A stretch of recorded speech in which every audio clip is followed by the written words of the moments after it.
Hello, everyone. This is Nick Damiani. I'd like to start by saying thank you for a great week of training. I truly appreciated the conversation, questions, and what we were able to accomplish during our first session. What I'd like to do is just take a moment to review some of the key points about Google Drive, just so I have a refresher for you, and I will make it available in our Google Classroom as well. So let's get started. I am logged into my Google account here. I know I'm logged in because my icon appears here. If you want to get to your Google Drive, remember you can always click on the waffle and select Drive, and that will bring you to your Google Drive. You also have the ability to add it to your bookmarks as well, so you can get it just via one click, nice and easy. Over here on the left-hand side, the two areas that we really focused on were the My Drive and the Shared with Me. The My Drive is where you are going to create your stuff, your documents, your folders. It's where you're going to organize your materials. Everything within the My Drive tab is only visible by you.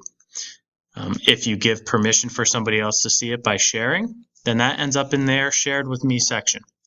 Okay? So My Drive is what you have ownership of. And then you can decide what you want to do with that ownership. The Shared with Me section here contains the documents and the pieces that have been shared with you. You notice right here I have a great deal of stuff that has been shared as part of that first assignment within our Google Classroom. So Shared with Me is where I get access to the items that have been provided to me and that I have visibility of, whether it's editability or visibility. Or sorry, view only.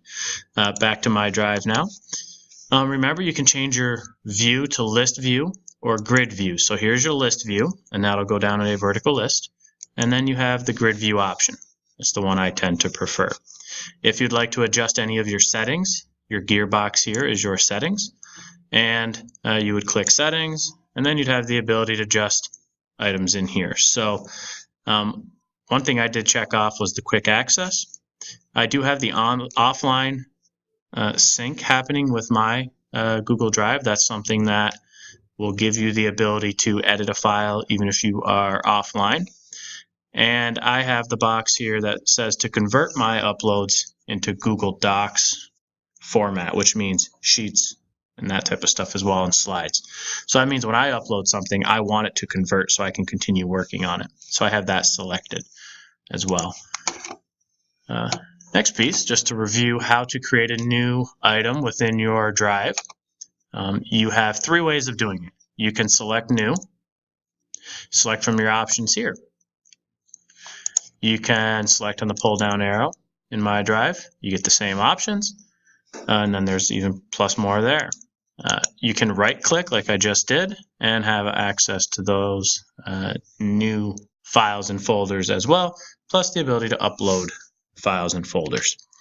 All right, so I'm going to create a new folder, and this is what I had you do in class. We have to practice. You'll see that the folder will appear once it loads, and I have the ability to edit from here. I can share it from here. I can get a shareable link. When you do that, what this means is you can share a link through an email. So I select that. That provides me with a link, and it copies it right to my clipboard, and then I can paste it into an email or a document, that type of stuff. If I want to share with a certain group of people, I can click share, or I can left click on that folder, and I can share up here as well. All right. When you share, you're going to want to remember some of the basics. Okay. First of all, when you share an item, and you got to really think about, are you giving them the ability to edit, or are you giving them the ability to view only?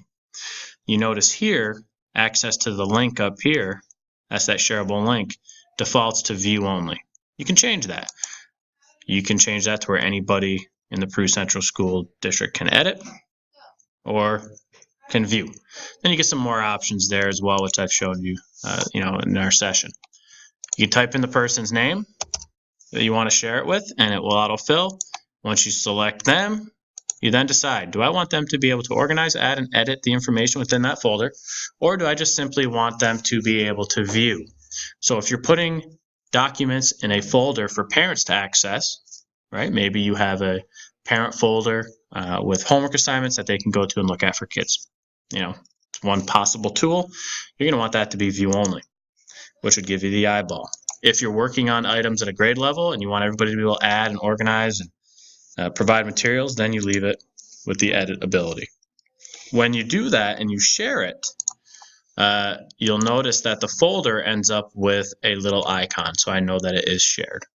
All right, and this folder here would appear in anybody else that has, everybody that's in their shared with me folder here, their shared with me section. That's where that appears. All right, so just to recap, I created a folder. We right-click on that folder. You can share it. You can change the color. You can rename. All right.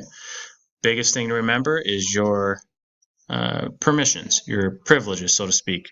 Edit or view. Edit if you want people to be able to do some work on it, and view only if you just simply want them to see.